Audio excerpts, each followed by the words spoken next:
Ares chika, doon ay pangilinan may inamen.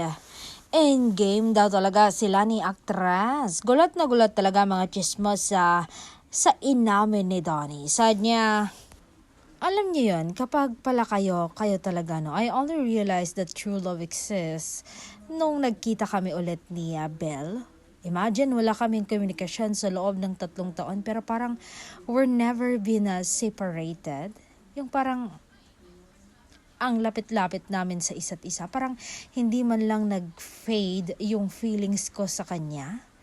Kaya malay nyo, pinagpapahinga lang kayo ng tadhana. Pero kayo pa rin pala ang endgame sa huli. Gaya namin ni Belle.